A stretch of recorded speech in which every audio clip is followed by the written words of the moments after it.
আসসালামু আলাইকুম। আশা করি তোমরা সবাই ভালো আছো। আজকে মনোবিজ্ঞান দ্বিতীয় পত্রের ব্যবহারিক ক্লাসে তোমাদের সবাইকে স্বাগত। আজকের ক্লাসটি তোমাদের জন্য মোস্ট ইম্পর্টেন্ট, কারণ আজকে আমরা কোনো সাধারণ ক্লাস করছি না। আজকের ক্লাসটি সম্পূর্ণ ভাইবা স্পেশাল ক্লাস।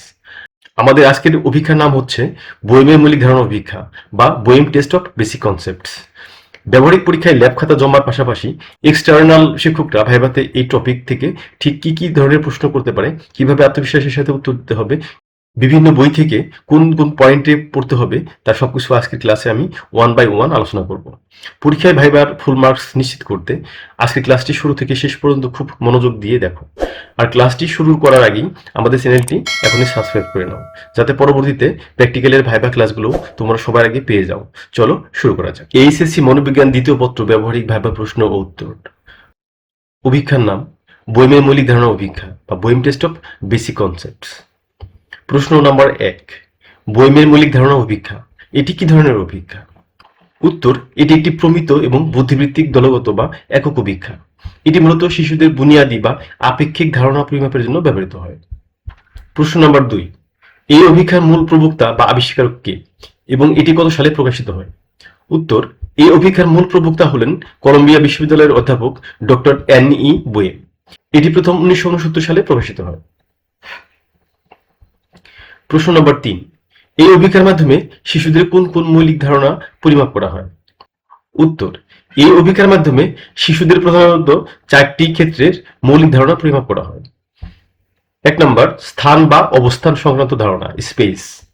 নাম্বার 2, সময় সংক্রান্ত ধারণা বা টাইম। 3 নম্বর, পরিমাণ ও সংখ্যা সংক্রান্ত ধারণা বা কোয়ান্টিটি। আকার বা আকৃতি সংক্রান্ত ধারণা সাইজ। প্রশ্ন নম্বর 4, বোয়েম অভিক্ষাটি সাধারণত কত বছর বয়সী শিশুদের উপর প্রয়োগ করা হয়?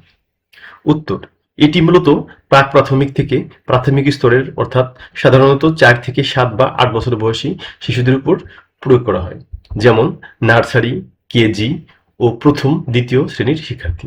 প্রশ্ন নম্বর 5, এই অভিক্ষায় মোট কতটি প্রশ্ন বা আইটেম থাকে? উত্তর, বোয়েমের মূল বা সংশোধিত সংস্করণে সাধারণত 50টি প্রশ্ন বা আইটেম থাকে। প্রশ্ন নম্বর 6, র স্কোর বা প্রাপ্ত সাফল্যাঙ্ক কি? উত্তর, অভিক্ষার্থী 50টি প্রশ্নের মধ্যে সর্বমোট যতটি প্রশ্নের সঠিক উত্তর দিতে পেরেছে সেই সঠিক উত্তরের সংখ্যাটিকেই প্রাপ্ত সাফল্যাঙ্ক বা র স্কোর বলে। যেমন আমাদের পরীক্ষণে প্রাপ্ত সাফল্যাঙ্ক ছিল 45।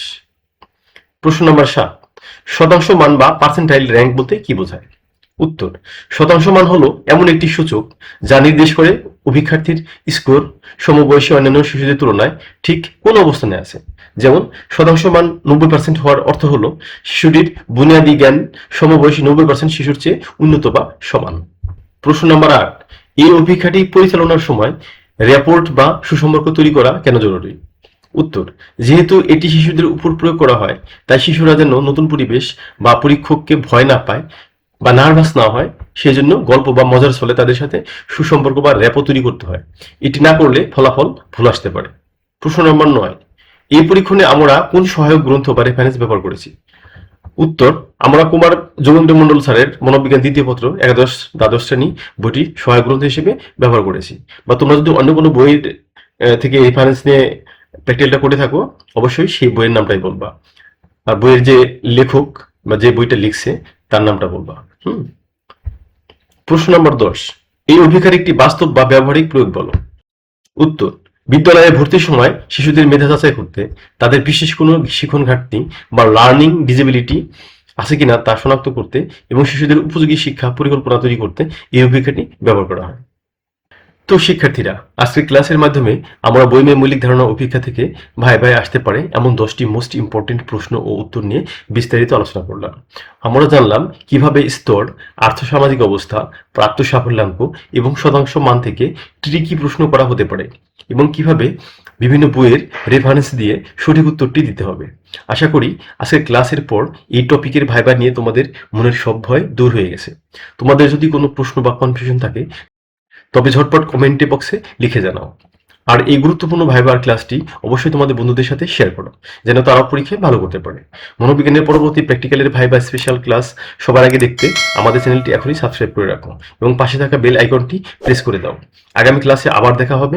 সবাই ভালো থেকো, সুস্থ থেকো। আল্লাহ হাফেজ। আসসালামু আলাইকুম।